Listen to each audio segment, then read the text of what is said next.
You don't like arm wrestling. You like what you think arm wrestling should be. This is the final conclusion that I've made based on how some people act about, in particular, the King's move.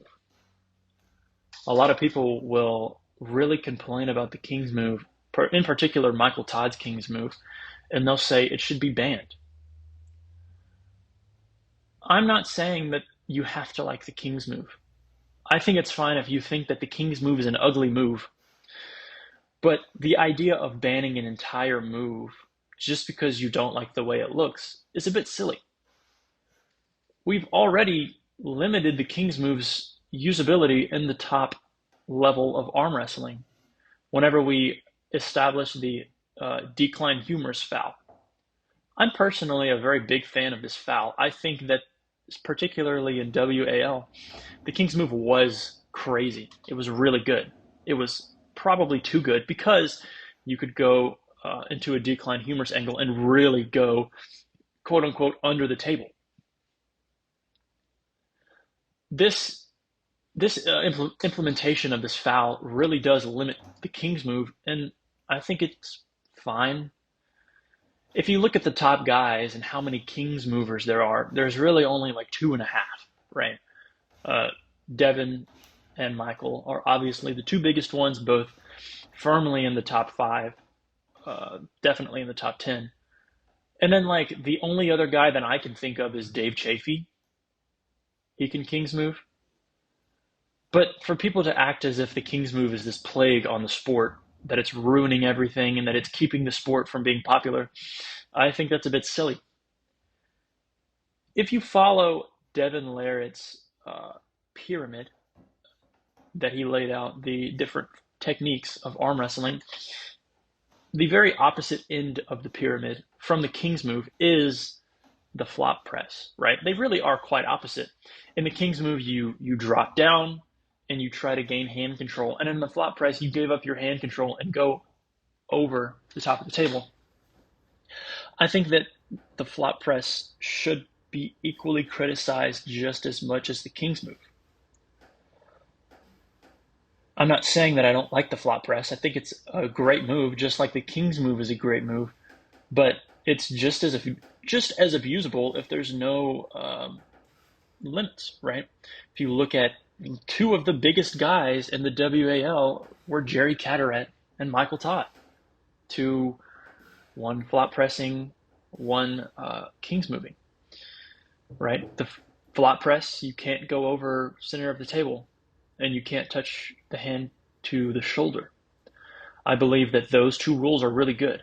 Unless we're talking about freedom arm wrestling, I think that those two rules are very good. And the only thing that there is to limit the King's move is the decline humerus foul. But I don't think that there should be any other limitation on the King's move because I don't think it really warrants that, right? And let's be honest, increasing the amount of fouls given per match is going to do nothing but make arm wrestling less watchable. If we add some arbitrary rule based off of quote unquote extended arms, it doesn't really help the sport. All that would do is make there be more arguments, more times where Michael Todd is saying, my arm wasn't all the way open, or Devin Larratt saying, my arm wasn't all the way open, and more times that opponents and fans are saying that they were. A very large issue at King of the Table 14 was the fouls. One thing that Uncle Todd said that is very true is top level arm wrestling is beginning to get to the point where you have to have a lawyer with you, right? A public defender to defend against these fouls, right? One very common criticism leveraged towards the WAF tournaments is the amount of foul stoppages.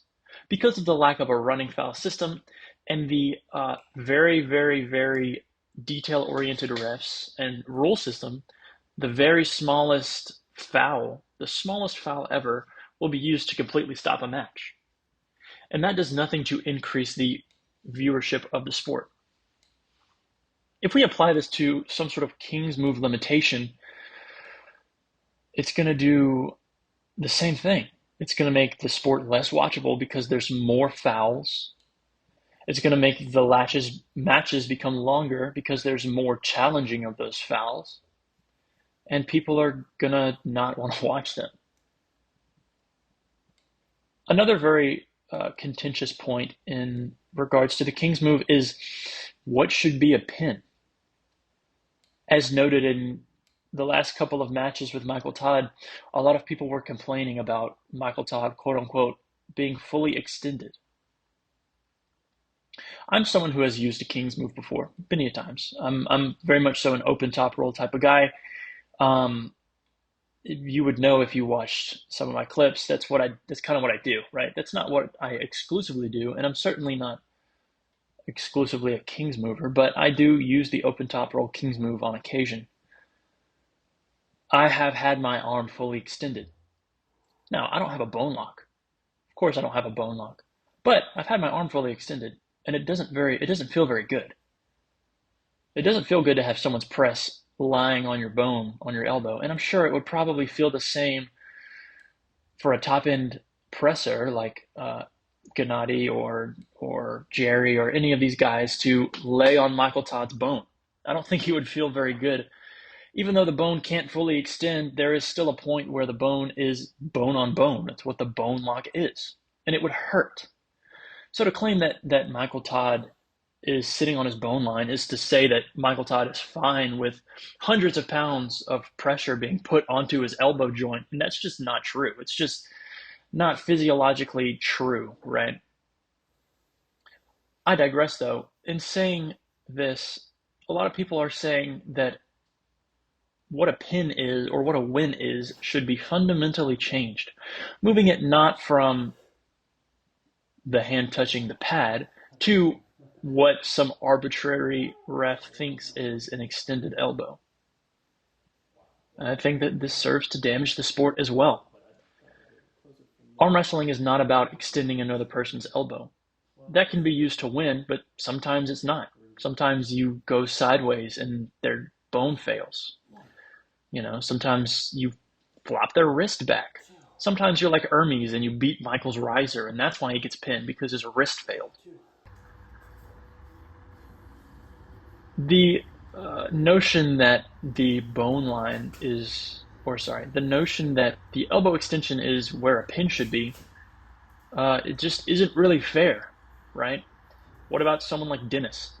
Denis Saplinkov has quite a crazy bone lock. If you've seen that dude walk, if you saw him walk out to John or to Devin in the past couple of events, his arm is legitimately almost 90 degrees on a bone lock, right? Two things though. Number one, his bone lock didn't prevent him from getting pinned. And number two, where would that leave his pin level? Would it be 4 or 5 inches above the pin pad in which his arm is considered quote unquote fully extended? No, of course not. That's ridiculous. Listen, the fact of the matter is, whenever Michael Todd or Devin Larratt are in a King's move and they're not getting pinned, they're not getting pinned. Devin didn't get pinned by Levon in round 1. No. He did foul. His humerus was below the table, or in a decline angle, and that's why they stopped round 1, but he didn't get pinned. This has happened to Michael many a times where he doesn't get pinned, but he fouls, right?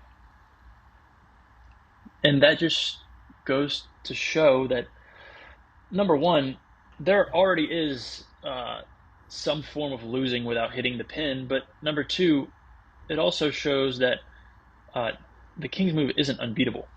And that is the conclusion of this. The conclusion of this video is the King's move is just another move.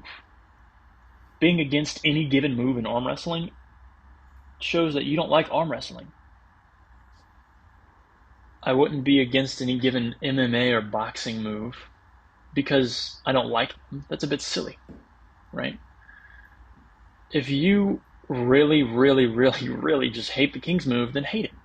You don't have to pull in the King's move.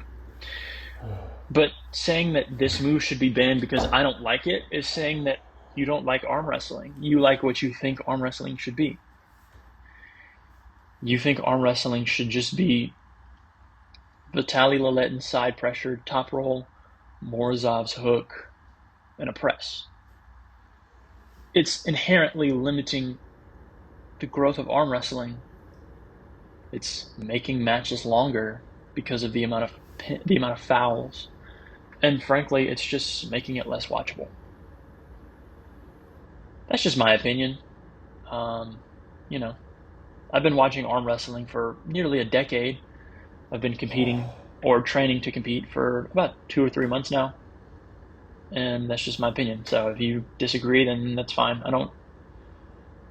It's not gonna ruin my day. So if you do have a counterpoint, bring it up in the comments if you want. If not, then have a good day.